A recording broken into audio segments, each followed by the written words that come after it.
Yo guys, what is up? Max for another video, and today we're talking about Once Human. Now, this is a open world survival MMO looter shooter that has been blowing up on Twitter right now. In fact, this was an open beta originally, and it got so massive that they've had to turn it into a closed beta because they had too many people joining the game. When I say that this is a massive open world game, I've been playing now for 2 days. This is the area that I've been exploring and looting and fighting enemies in, and this is the map. I have maybe unlocked a maybe 10th of the map in 2 days of playing. So massive open world survival MMO looter shooter type game. And today I want to talk to you about what this game is, if it's any good, and when you can expect to see this game fully out. Hope you guys enjoy the video. We're going to go over everything you need to know. Let's get right into it. So this closed beta is happening on PC currently. However, the game is planned to launch on consoles and PC in Q3 of 2024. So expect to see this game next year. If you're interested in getting access to the beta, you can go to their oncehuman.game page and sign up for the beta. Apparently the beta is for another like 40 days, so they're still gonna be having this test going on for quite a while. However, it's limited slots. They're only allowing like 3,000 people a week. So if you sign up, don't expect to get in. But if you do get in, you'll be able to check this out for quite a while. In terms of the setting and story of this game, it is a post-apocalyptic game where human, animals, and plants have all been infected by an alien creature called Stardust.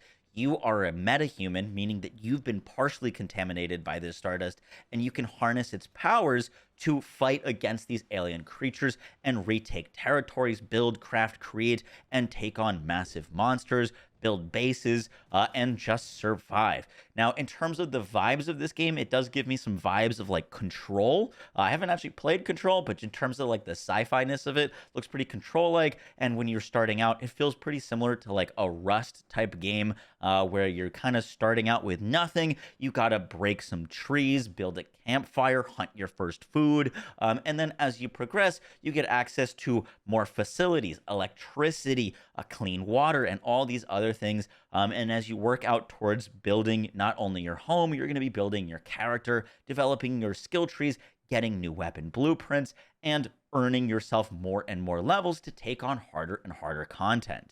The very first thing that you'll probably notice when jumping into Once Human, once you're through the tutorial stages, is that there are houses everywhere. Your house that you build is visible to all players in your server. I think there's 3,000 players per server, so you're going to encounter lots and lots of player housing, and those houses stay up constantly.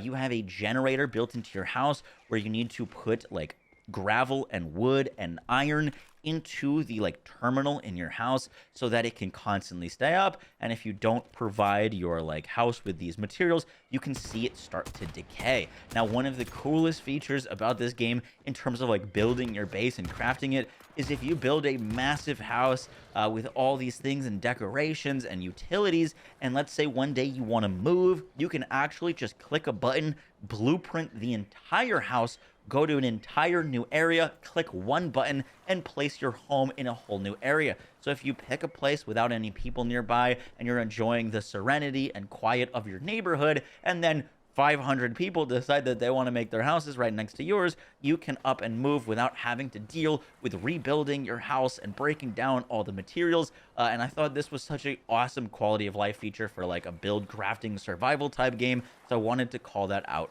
first. The next thing that you'll probably notice is some of the crazy aliens and the design that they have.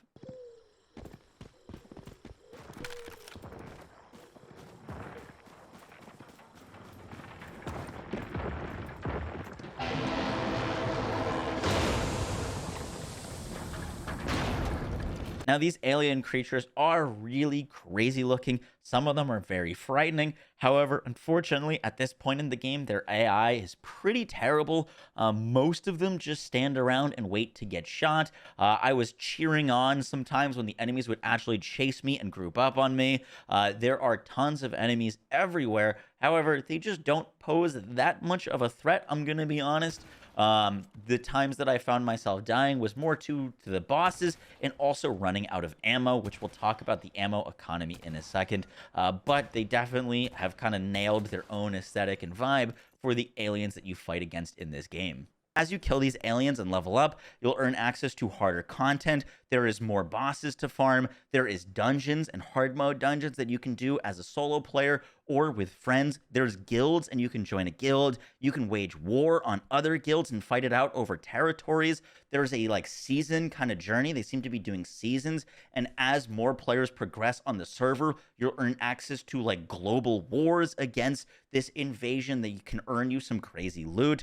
You can see this like phase season journey here where 120 players have to win the Prime War to progress on this server to like the next stage. And as you're doing all of these things, you're also going to be leveling up your character. Now, in terms of your character, you've got two kind of skill trees. Now, the skill trees are divided into two categories. You've got the mimetic skill trees. This is where you're going to find all of your base crafting and territory construction. This is where you learn how to build armor workbenches and craft basic ammo and build syringes and fortify your home with protection and do cooking and crafting and all of those type of things. In the cradle side of the skill tree, this is where you're going to earn yourself weapon buffs and really specialize in your build. This is where you can decide if you want to really focus on crossbows or sniper rifles or pistols or melee weapons. There's skills that increase your burn damage and increase the amount of damage that you do per burning enemy. And this is one of the ways to specialize your character and your build. The other way is through your guns and armor and equipment. Now, every gun that you find in this game has a passive. If it's a blue weapon or a purple weapon or a legendary, it'll have better passives or more passives. As you can see, my like green pistol, a weapon damage plus 30% for 8 seconds whenever I activate it, each weapon has its own like special ability that you can activate. My shotgun, for example, has 2 weapon passives. After all shots hit enemies, I get 15% increased crit rate for 3 seconds and a 20% chance to refill a bullet from inventory. In addition to that, all of the weapons can be modified with silencers, muzzle brakes, optics, scopes, grips, flashlights, and so on and so forth. And then on top of that, each of the weapon has a way to modify in the actual mods. Now, mods are things that drop randomly and with random rolls. If you find a higher tier mod, like a blue mod or a purple mod, it's going to roll with more implicits, and these seem to be random rolled. So a lot of your like build min-maxing seems like it's going to be farming the like pistol mods or the shotgun mods a bunch so that you can try to find yourself a perfect roll. Now, you may be saying to yourself, wow, that all sounds pretty great. Well, how do I go about getting these guns if I want to get a sniper or a shotgun or a pistol and get these better rarities? Now, you may think that you may get them in the open world, and you definitely can. However, right now in this beta, all of the best loot comes from a literal gacha vending machine.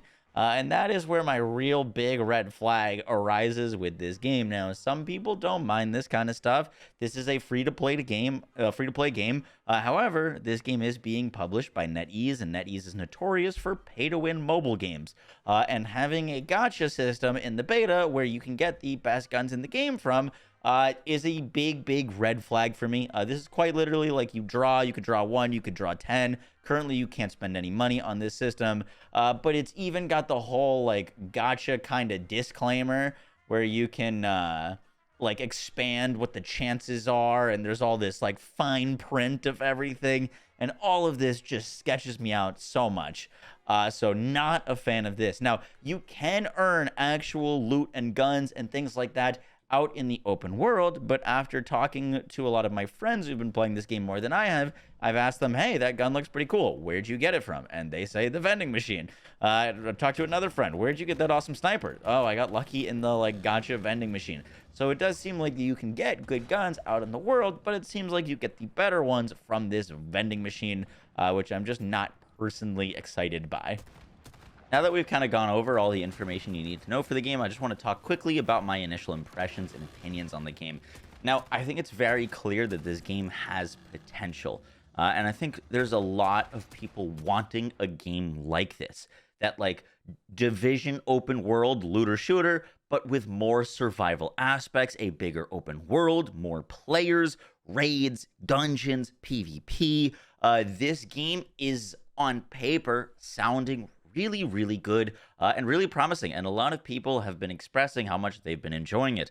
I honestly haven't been loving this game. I'm going to be straight up. I think there's just a lot that feels very unfinished to me. The looter shooter aspects of the game in its current state, I think, need a ton of work. While the base building, crafting, survival, graphics, and more like MMO elements feel pretty good, the actual looter shooter progression, the gacha systems, the like ammo grinding is just not really pulling me in. One of my biggest frustrations with this game is currently right now there's no way to craft on the fly, and every time that you go to an area or a mission, you don't know what you're going up against, and so you need to bring the right amount of ammo. And so many times I've basically killed like 200 enemies, run through all of my ammo, I finally get to a boss, and then I don't have any ammo to kill the boss. And when that happens, you're tough out of luck. I fought a boss the other day for 20 minutes just hitting it with a bat because that's all I could do.